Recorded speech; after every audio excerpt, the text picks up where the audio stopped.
Alors Remède Ensemble, pour nous, c'est un enjeu majeur. Au-delà d'une charte, c'est la promotion du territoire avec la réunion, en tout cas l'intermédiation entre des offres d'emploi importantes sur plusieurs années et la possibilité de trouver des emplois pour les habitants du territoire, en particulier les jeunes de ces quartiers.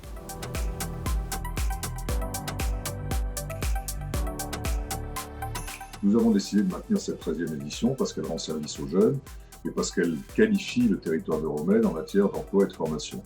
Et puis la deuxième raison, c'est que nous avons l'intention quand même de faire de Remède un projet qui soit utile aux Marseillais, aux jeunes notamment, et nous voulons continuer à travailler dans cette direction. C'est la raison pour laquelle non seulement nous avons souhaité maintenir cette édition, mais aussi lancer cette opération très importante pour nous, qui s'appelle le Remède Ensemble et qu'on va commencer à évoquer pendant cette première session. Donc il nous fallait absolument ce lieu pour pouvoir commencer à évoquer cette initiative.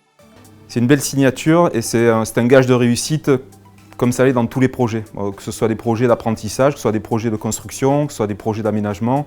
Pour moi, je me rends compte sur une carrière que tout est lié finalement aux rencontres et à l'envie des gens de s'investir dans les projets. Et là, c'est vraiment l'incarnation d'une équipe qui a envie de s'investir dans les projets, qui s'investit dans les projets, qui va coordonner finalement des actions, des femmes, des hommes, et puis qui permet de réaliser, d'accélérer finalement la construction et l'aménagement des villes.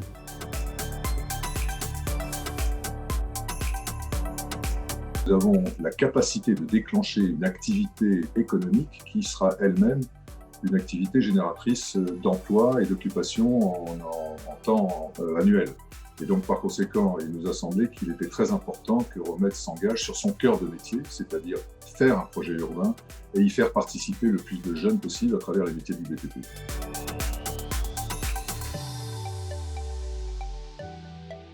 Les besoins d'un chantier, c'est en première phase la phase du gros œuvre avec des maçons, des aides-maçons, mais surtout des coffreurs bancheurs et des maçons ferrailleurs. Ensuite vient la phase du second œuvre où nous avons les lots techniques et les lots de finition, comme par exemple les électriciens, les plombiers, mais également les peintres, les plâtriers ou les plaquistes.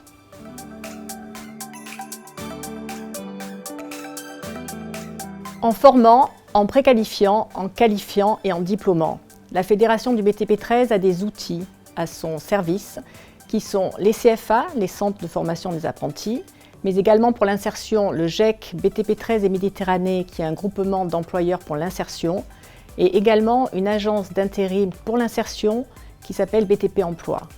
Alors pour favoriser l'employabilité locale, en fait, il faut s'investir dès le départ. Dès le départ, c'est tout de suite avec les apprentis. Problématiques qu'on va trouver dans le bâtiment sont les mises en relation, que ce soit avec les compagnons, mais ça démarre dès l'apprentissage.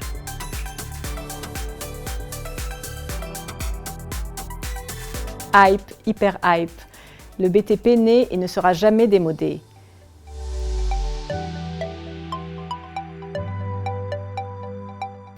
Alors, ce qui intéresse Saint-Gobain sur l'insertion professionnelle, c'est qu'il faut consolider en fait les bases, métiers dès le départ. C'est-à-dire que si vous voulez avoir des clients dans la distribution, pour être très concret, donc des artisans qui vont consommer des produits et des solutions, dès le départ, en fait, il faut s'impliquer dans la formation, l'information, dès les phases d'apprentissage.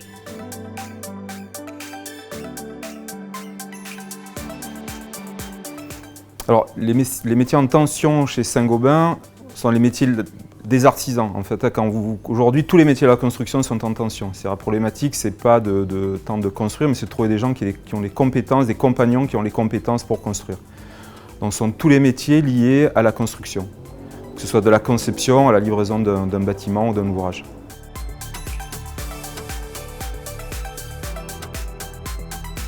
La Fédération du BTP 13 travaille sur un projet aussi innovant qu'audacieux pour les quartiers prioritaires de la ville. Mais ce dossier sortira premier semestre 2021. Alors nous vous donnons rendez-vous en début d'année pour vous proposer les talents de demain.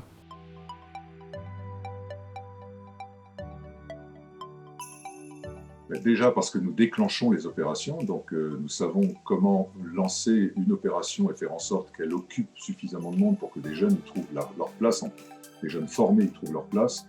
Et puis c'est une occasion aussi de travailler avec la Fédération du BTP, avec Pôle emploi et avec la Direct, qui est la direction qui finance cette opération, pour qu'il y ait une sorte de synergie entre tous ces partenaires et faire en sorte qu'Euromed devienne vraiment utile aux jeunes Marseillais et reçoive de plus en plus de jeunes formés dans les métiers du BTP.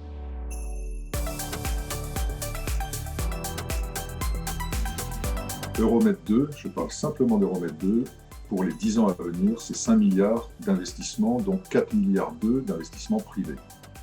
On sait que ça représente 50 000 équivalents temps plein occupés sur ces chantiers pendant ces 10 prochaines années. Donc l'idée, c'est de dire, puisque nous savons année après année combien d'emplois vont être occupés sur le territoire d'Euroméditerranée, eh bien formons des jeunes. On sait exactement de combien les entreprises auront besoin année après année et formons des jeunes pour que ces entreprises puissent trouver la ressource nécessaire pour construire le projet Euromed. Tradition et innovation, le BTP, un métier de passion.